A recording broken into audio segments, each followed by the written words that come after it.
Hey everyone, and welcome back to This Real English. I'm David. And I'm Lily. Thanks for tuning in to another episode where we dive into real topics that matter in everyday life. Today we're tackling something I think pretty much everyone can relate to, work-life balance. Or should I say, the struggle to find work-life balance. Tell me about it. Just this morning I was answering emails while brushing my teeth. Not my proudest moment. See, that's what we're talking about.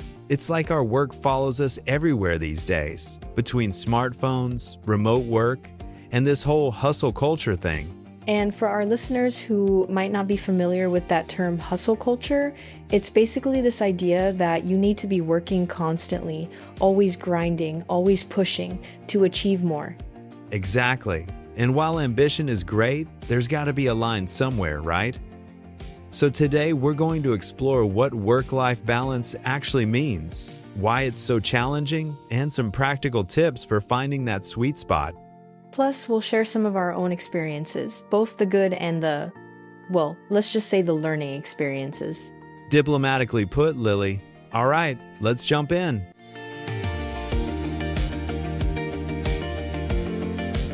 So David, when someone says work-life balance, what comes to mind for you? You know, I used to think it was just about not working too many hours, but I've realized it's way more nuanced than that. It's about having enough time and energy for the things that matter to you outside of work. That's a good point, the energy part. Because you could technically finish work at 5 p.m., but if you're so drained that you just collapse on the couch and scroll through your phone all evening, is that really balance? And I think there's this misconception that work-life balance means a perfect 50-50 split. Like 8 hours for work, 8 hours for personal life, 8 hours for sleep. Boom, perfectly balanced. But life doesn't work like that, does it? Some weeks you might need to put in extra hours for a big project. Other times, maybe you have a family emergency. Or you want to take a long weekend trip. Right, it's more about flexibility and making conscious choices. Actually, I've been hearing people talk about work-life integration instead of balance lately. The idea being that work and life don't have to be completely separate spheres.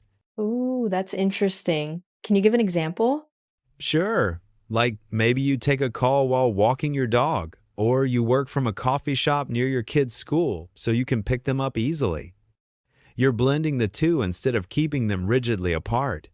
I like that concept, but I think it can be a slippery slope too. Because if everything blends together, how do you ever truly switch off from work mode? That's the million-dollar question, isn't it? And I think the answer is different for everyone. Some people thrive on that integration, while others need clear boundaries.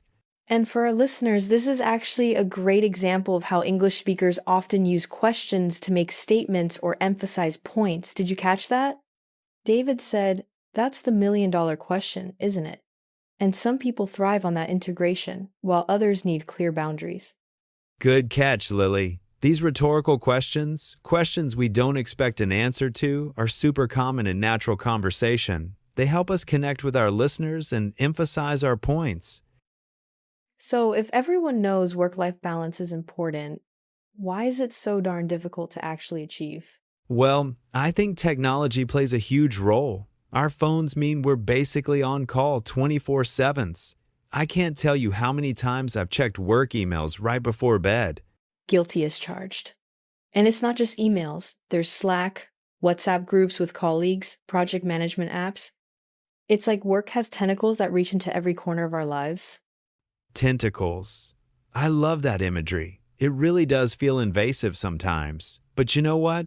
I think we're also partly to blame. We've gotten addicted to being busy, being needed, being productive.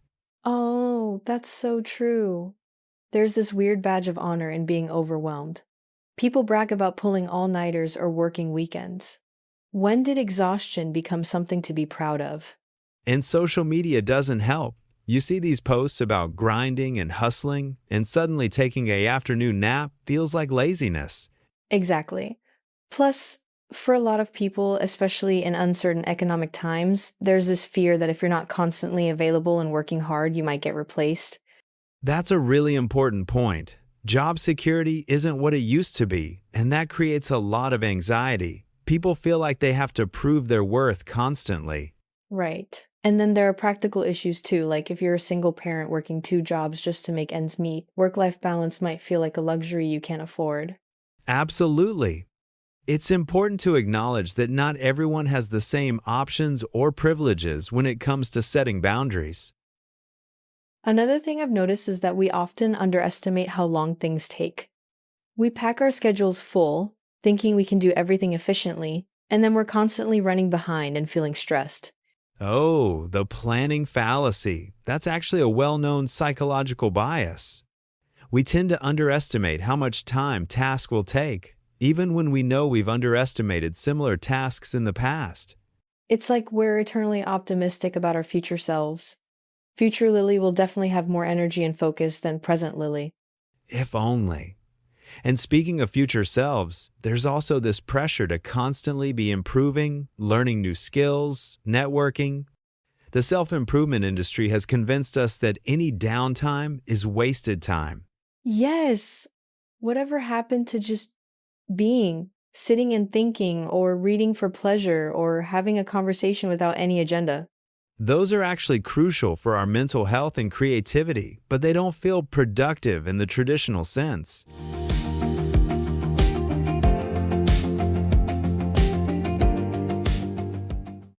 You know what's fascinating? How much work life balance varies by culture. David, you lived in Japan for a while, right? I did, and the concept of work-life balance there is complex. There's this word, karoshi, which literally means death by overwork. It's actually recognized as a medical condition. Wow, that's intense. But I've also heard about some positive changes happening there. Yeah, there's been a big push for reform. They introduced Premium Friday, encouraging people to leave work early on the last Friday of each month. And some companies are experimenting with 4-day work weeks. That's encouraging. In Northern European countries like Denmark and the Netherlands, they seem to have figured out this balance thing pretty well. Short work weeks, generous vacation time, and a cultural emphasis on family time. Right, and their productivity levels are still really high. It kind of challenges this American idea that longer hours automatically mean better results. Exactly. And then you have countries like Greece or Spain with their siesta culture, taking a break in the middle of the day for rest and family time. It's built right into the daily schedule. Although I should mention, the siesta is becoming less common in urban areas as work cultures globalize. It's interesting how economic pressures can override traditional cultural practices. That's true. And for our listeners who might be working in international environments, these cultural differences can actually create challenges. Like if your boss is from a culture that values long hours, but you come from somewhere that prioritizes family time. Good point. Communication becomes really important in those situations. Being clear about expectations and finding compromises that work for everyone.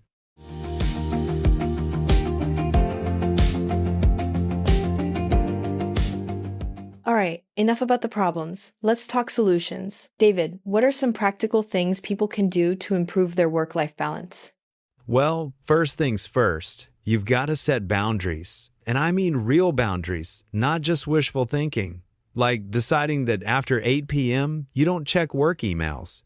But here's the key. You have to communicate those boundaries to others. Don't just silently decide not to answer emails and then feel guilty when people expect responses. Have that conversation with your boss or your team. Most reasonable managers would rather know your availability than have you burn out. And if you do need to be available outside normal hours, maybe you're in a role that requires it, try to batch those times. Like I'll check emails at 7 a.m. and 9 p.m., but not throughout the evening. That's smart. Another thing that's helped me is creating physical boundaries. When I started working from home, I was answering emails from bed, taking calls in the kitchen. Work was everywhere. Oh no, the bedroom office.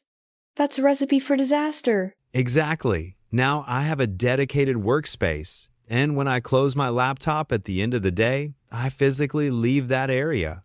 It sounds simple, but it really helps my brain switch modes.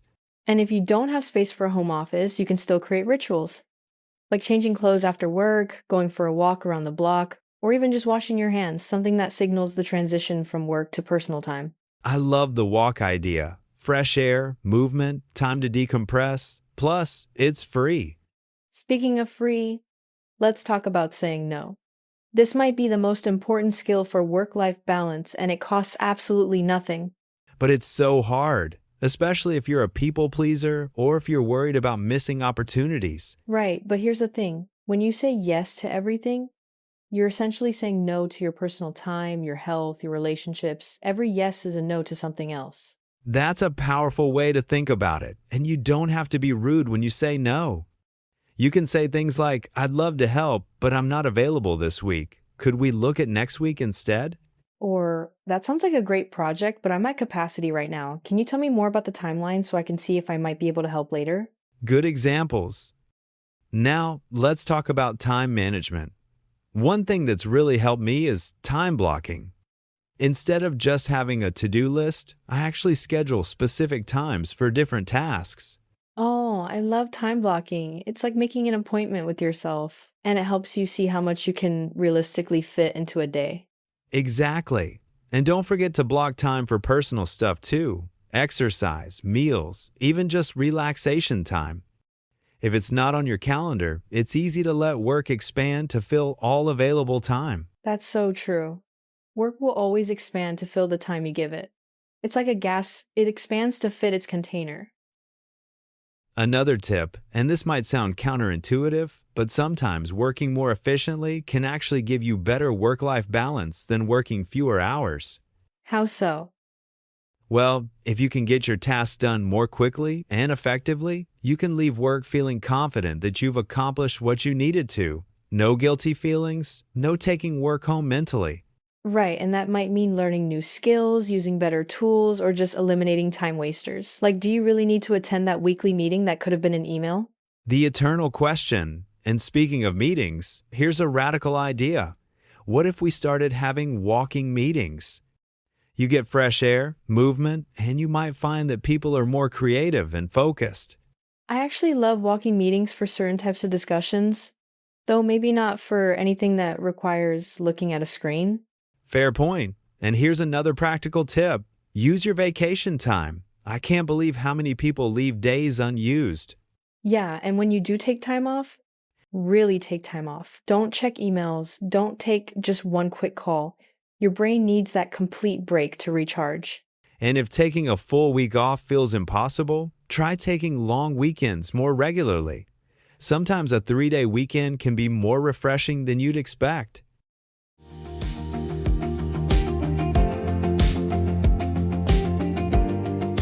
Before we wrap up, I want to share a personal story.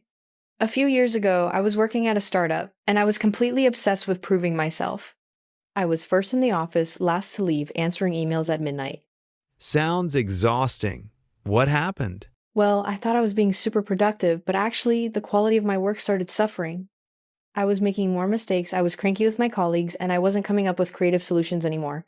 The irony is that overworking often makes us less effective, not more. Exactly. It took a mild health scare, nothing serious, but enough to wake me up for me to realize I needed to change something. Now I have much stricter boundaries, and honestly, my career has actually progressed faster since I started working smarter instead of just harder. That's a great example of how work-life balance isn't just good for your personal life, it's good for your professional life too.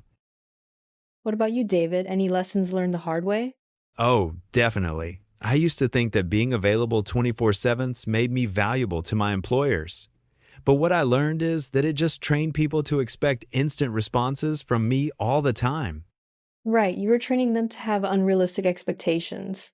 And the crazy thing is, when I started setting boundaries and being more strategic about when I was available, people actually respected me more, not less. It's like that saying, you teach people how to treat you. Precisely. And I think our listeners should remember that finding work-life balance is an ongoing process. It's not something you achieve once and then you're done. Your needs change, your job changes, your life circumstances change. So true. What works when you're single and 25 might not work when you're married with kids at 35. The key is to regularly check in with yourself and adjust as needed. And be patient with yourself. If you try to change everything overnight, you'll probably just get overwhelmed and give up. Start small. Maybe just turn off notifications for one app or commit to leaving work 15 minutes earlier 1 day a week. Small changes can build into bigger transformations.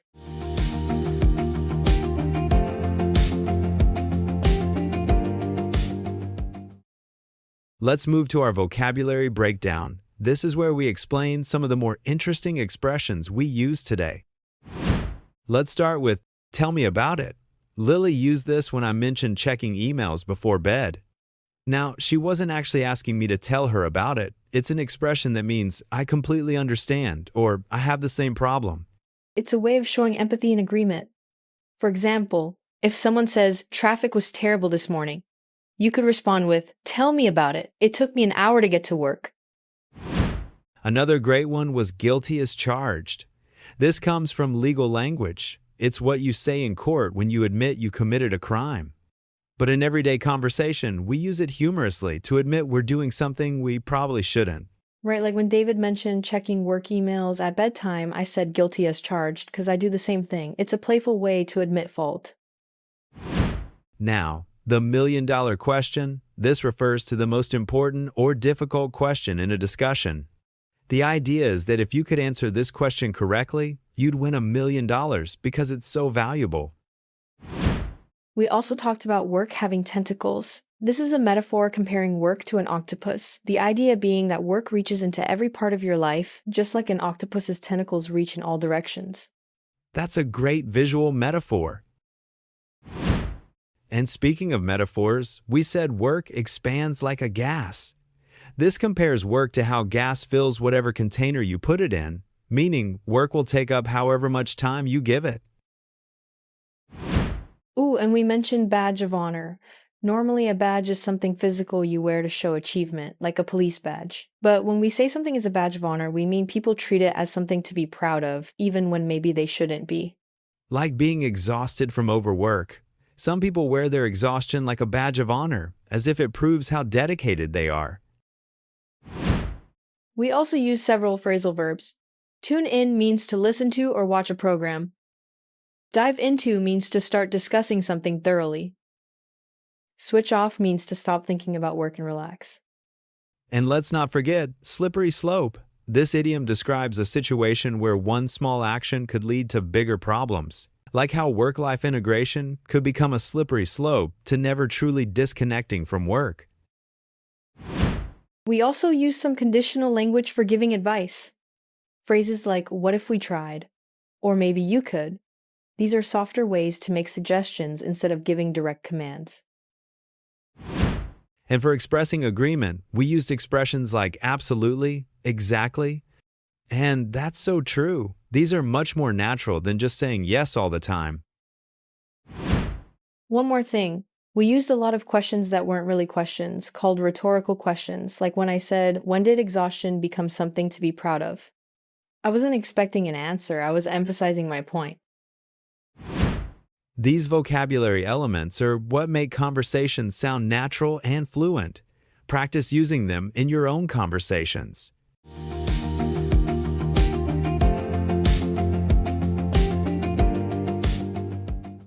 Alright, now that's a wrap on today's episode about work-life balance, complete with our vocabulary breakdown. I hope both the content and the language tips were helpful for our listeners. Remember, the goal isn't perfection, it's progress.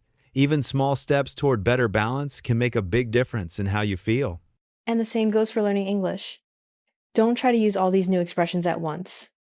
Pick one or two that feel natural to you and practice those first. Before we sign off, here's your homework. And yes, we're giving you homework on a work-life balance episode. Choose one small boundary you can set this week. Maybe it's not checking emails after 7 p.m. or taking a proper lunch break instead of eating at your desk. Just one small change, see how it feels, and then maybe add another next week. Thanks for listening to This Real English. I'm Lily. Wait, I'm Lily. Sorry, I'm David. She's Lily. See what happens when you don't have work-life balance? Your brain gets confused. We'll catch you next time.